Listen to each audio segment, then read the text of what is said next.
मुख्यमंत्री डॉक्टर मोहन यादव रविवार दोपहर उज्जैन पहुंचे। यहां वे सबसे पहले कन्या पूजन के कार्यक्रम में शामिल हुए। इसके बाद सीधे माधवनगर क्षेत्र में पुलिस कंट्रोल रूम के सामने बनने वाले नए कलेक्टर कार्यालय के स्थान पर पहुंचे। यहां मुख्यमंत्री ने एक सभा को संबोधित किया। इसके पहले उन्होंने करीब 1 दर्जन से अधिक कार्यों का भूमि पूजन किया, फिर कार्यों की नाम पट्टिका का अनावरण किया। कार्यक्रम में मंच पर राज्यसभा सदस्य संत बाल योगी उमेश नाथ जी महाराज, विधायक अनिल जैन कालूहेड़ा, सतीश मालवीय, मुकेश टटवाल, निगम अध्यक्ष कलावती यादव और भाजपा जिला अध्यक्ष संजय अग्रवाल मौजूद थे। मुख्यमंत्री ने जिन कार्यों का भूमि पूजन किया उनमें प्रमुख रूप से पुलिस कंट्रोल रूम के समीप नवीन कलेक्टर कार्यालय भवन, जिसकी लागत 134 करोड़ 97 लाख रुपए है। लोक निर्माण विभाग ब्रिज के 4 निर्माण कार्यों की लागत 74 करोड़ 57 लाख।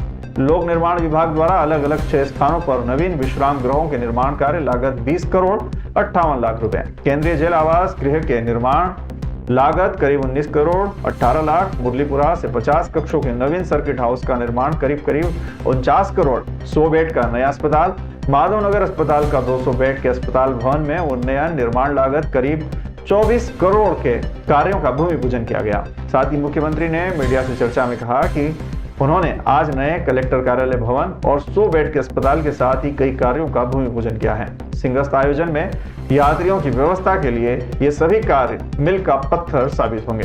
विकास का यह क्रम प्रधानमंत्री के नेतृत्व में चल रहा है। वो सभी सिद्ध कर दे काम हमारे प्रदेश के अंदर। वैसे देश के 51 शक्तिपीठ में से पूरे मध्य प्रदेश में एक शक्तिपीठ है जो हरसिद्धि मैया के नाम से जाना जाता है। हरसिद्धि मैया है। दक्षिण भारत के हिसाब से माता गढ़कालिका को भी शक्तिपीठ मानते हैं, लेकिन ये परमात्मा की कृपा है। हमारे लिए कालों के काल महाकाल विराजमान है। हमारे बीच में ग्रह नक्षत्र के आधार पर कब जब सौर मंडल की स्थापना हो रही होगी तो पृथ्वी पे एक बड़ा उल्कापात हुआ और यहाँ से टूट के मंगल नवग्रह का हिस्सा बना। लेकिन वो घटना टूटने वाली जहाँ है वो हमारी बाबा महाकाल की नगरी अवंतिका है। इसलिए पृथ्वी पुत्र मंगल कहलाता है। ये अतीत की वो और गौरवशाली इतिहास की कहानी भी, जिसके कारण से मंगल को प्रसन्न करने के लिए दुनिया में कहीं जाने की जरूरत नहीं। सबका पता ठिकाना अवंतिका है, उज्जैन ही है। मैं उज्जैन में कलेक्टर के नए कार्यालय का निर्माण कार्य, 100 बेड का नया हॉस्पिटल, लगभग 425 करोड़ के अलग अलग कामों का लोकार्पण भूमि पूजन के लिए यहाँ आया था। उम्मीद कर रहे हैं कि हमारा जब सिंहस्थ का आयोजन होने वाला है, ऐसे में सभी यात्रियों की व्यवस्थाओं के लिए नगर के अंदर स्थायी अधोसंरचना बने। ऐसे में सारे कामों के साथ साथ हमारे दैनंदिन के कामों का भी ध्यान दिया जाए। इसलिए कलेक्ट्रेट सहित सारी चीज़ों का आज भूमि पूजन हुआ है। आज के इस अवसर पर माननीय सांसद श्रीमान बाल योगी उमेश नाथ जी महाराज, माननीय विधायक अनिल जैन कालूहेड़ा जी, माननीय विधायक सतीश मालवीय जी, हमारे महापौर मुकेश टटवाल जी, जिला पंचायत के अध्यक्ष जी, जिला पंचायत के उपाध्यक्ष जी, इस अवसर पर सारे जनप्रतिनिधियों के साथ इस पूरे कार्यक्रम में शामिल हुए। मैं उम्मीद करता हूँ विकास का ये क्रम यशस्वी प्रधानमंत्री के नेतृत्व में जब देश में हो रहा तो मध्य प्रदेश कैसे पीछे रह सकता है। मध्य प्रदेश कदम से कदम मिलाकर के विकास के सभी कामों को कर रहा है और साथ ही साथ इन विकास के कामों के बलबूते पर देश में अपनी एक अलग गति से बढ़ रहा है। मेरी अपनी ओर से बधाई। मुख्यमंत्री डॉक्टर मोहन यादव ने उज्जैन दौरे के दौरान रविवार को दिवंगत पुलिसकर्मियों के परिवारों से मुलाकात की और उन्हें आर्थिक सहायता प्रदान की। मुख्यमंत्री ने पिपलीनाका स्थित स्वर्गीय सब इंस्पेक्टर अशोक शर्मा के आवास पर पहुंचकर हाल ही में सड़क दुर्घटना में जान गंवाने वाले तीनों पुलिसकर्मियों के चित्र पर पुष्पांजलि अर्पित की। इनमें सब इंस्पेक्टर मदनलाल नीनामा और कांस्टेबल आरती पाल भी शामिल थे। इस मौके पर डॉक्टर यादव ने अशोक शर्मा और मदनलाल नीनामा के परिजनों को 1-1 करोड़ की राशि प्रदान की। साथ ही कांस्टेबल आरती पाल के परिवार को 49 लाख की सहायता राशि दी। मुख्यमंत्री ने कहा कि इन पुलिसकर्मियों ने अपनी ड्यूटी के लिए अपना सब कुछ न्योछावर कर दिया और सरकार उनके परिवारों के साथ खड़ी है।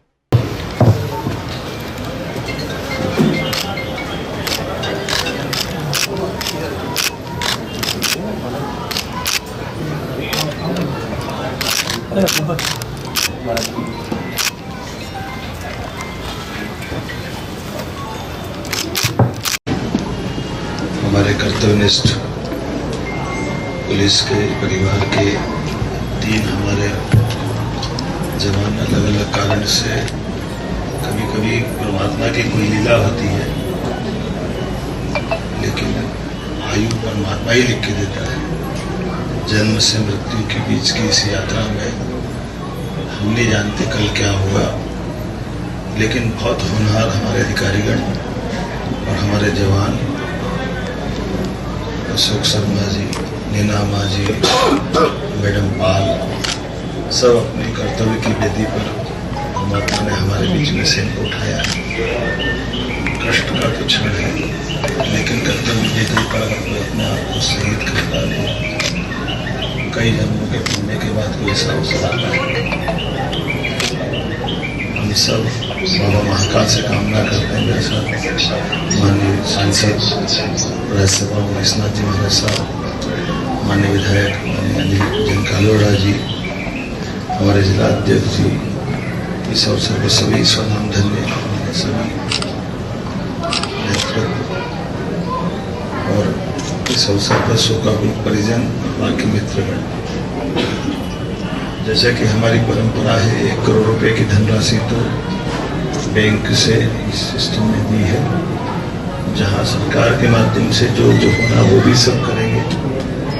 अनुकंपा नियुक्ति की दृष्टि से भी जहाँ जिस जन्म की जैसे तो को तो दी ना, इसमें सब होता है सर। हाँ, पाल साहब के भाई, पाल मैडम के भाई को दे रहे हैं सर। हाँ। और नीनामा जी के बेटे को दे रहे हैं। नीनामा जी के बेटे को पाल के भाई दे रहे हैं। जहाँ परिवार से शर्मा जी जो ठीक लगेगा, ये जैसा लगे, हम सब दुख की घड़ी में सरकार के मुखिया होने के नाते से मेरा स्वयं का भी ये मान के चले कि मेरा निजी कष्ट भी है, लेकिन इस कष्ट से ईश्वर हमको बाहर लाएगा।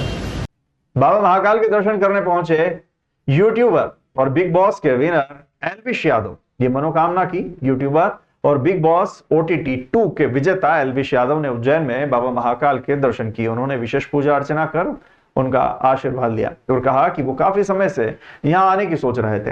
एल्विश ने बाबा महाकाल से प्रार्थना की है, जो सही लगे वही मुझे देना। इस दौरान उन्होंने अपने आने वाले नए शो के बारे में भी बताया। उनके साथ मुख्यमंत्री के भतीजे सिद्धार्थ यादव और उनकी टीम भी मौजूद थी। Elvish Yadav big boss OTT 2 में वाइल्ड कार्ड कंटेस्टेंट के रूप में शामिल हुए और उन्होंने अभिषेक मल्हान को हराकर शो जीता था।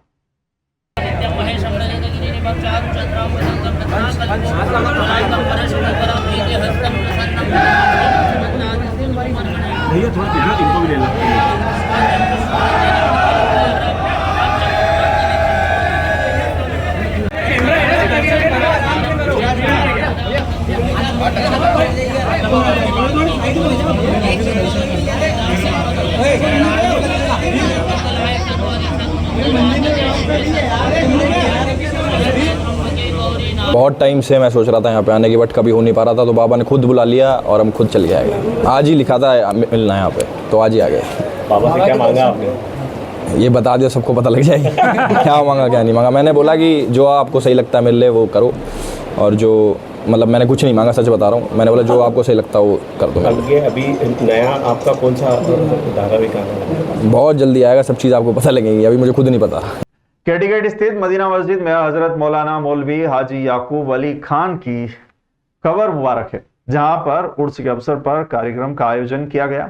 कार्यक्रम की शुरुआत करने से पहले हजरत मौलाना मौलवी हाजी याकूब अली खान के आस्थाने में चादर पेश की गई और अमन शांति की दुआ मांगी गई। कार्यक्रम में मुख्य अतिथि के रूप में राजस्थान कोटा से उज्जैन तशरीफ लाए हजरत मौलाना मोहम्मद सईद मुख्तार साहब, इमाम हजरत मौलाना इश्तियाकुल कादरी मजरी, हजरत मौलाना मोहम्मद महबूब आलम साहब रजवी और हजरत सूफी जाकिर हुसैन चिश्ती उर्फ गब्बू बाबा साहब उपस्थित थे।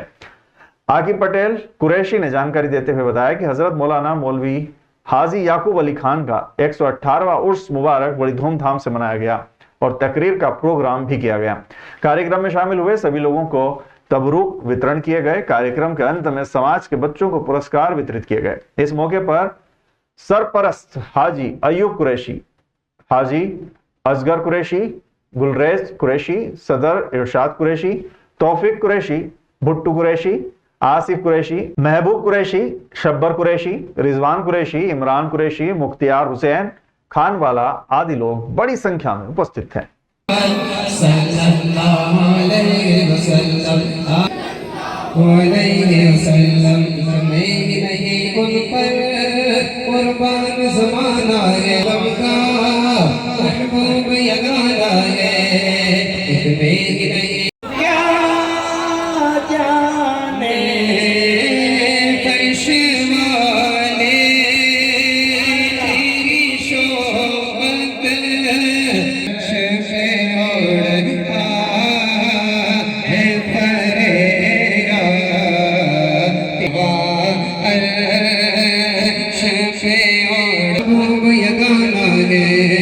हज़रत अल्लामा मौलाना अलहाज हकीम मौलाना याकूब अली खान साहब रहमतुल्लाह ताला अलैह का 118वां उर्स मुबारक बसाएवाड़ा मदीना मस्जिद के अंदर मनाया गया, जिसके अंदर जो है दिन में कुरान खानी थी, रात को नात खानी का प्रोग्राम था। इस वक्त अभी चादर पेश की गई आस्ताने आलिया के ऊपर। अभी मगरिब के बाद में लंगर का एहतमाम किया गया है और इशा के बाद में जो है तकरीर होगी, जिसमें हिंदुस्तान के मायनाज जो है मुक़र्रिर हज़रत अल्लामा मौलाना सईद मुख्तार साहब कोटा से तशरीफ़ ला रहे हैं, वो अपना खिताब फरमाएंगे। ये जो है अमन और जो है सुकून का माहौल है। यहाँ पे गंगा जमनी तहजीब है। उर्स का मतलब होता है मुलाकात का, तो ये अल्लाह के वली हैं, इनका विसाल की तारीख़ को हम मनाते हैं क्योंकि इस वक्त अल्लाह से मुलाकात हुई। अल्लाह आला हज़रत सरकार के खलीफा मियाँ जी याकूब रहमतुल्लाहि ताला अलैह का 118वां उर्स है और इसमें आज इंशाअल्लाह तबारक व तआला इशा के बाद प्रोग्राम है, जिसमें कोटा की सरजमीन से तकरीर करने के लिए तशरीफ़ ला रहे हैं हज़रत सईद मुख्तार साहब किबला और दिगर उलमा इकराम रहेंगे, अइम्मा मसाजिद भी रहेंगे, सभी हज़रात रहेंगे। और माशाअल्लाह जैसा कि आप देख रहे हैं उसी की तैयारी बड़ी धूमधाम से चल रही है। सभी हज़रात मियाँ जी याकूब रहमतुल्लाहि ताला अलैह का फैज़ान लूट रहे हैं और हाज़िरी दे रहे हैं, दुआएं कर रहे हैं और अपनी मन्नतों को, अपनी मुरादों को यहाँ से भर कर के भी लेकर के जा रहे हैं। जी दुआ माशाअल्लाह बहुत अच्छे अंदाज में किया है और हर साल से जो ये चलता आ रहा है। असर के बाद जो है वो चादर पेश की जाती है और इशा के बाद हर साल प्रोग्राम होता है।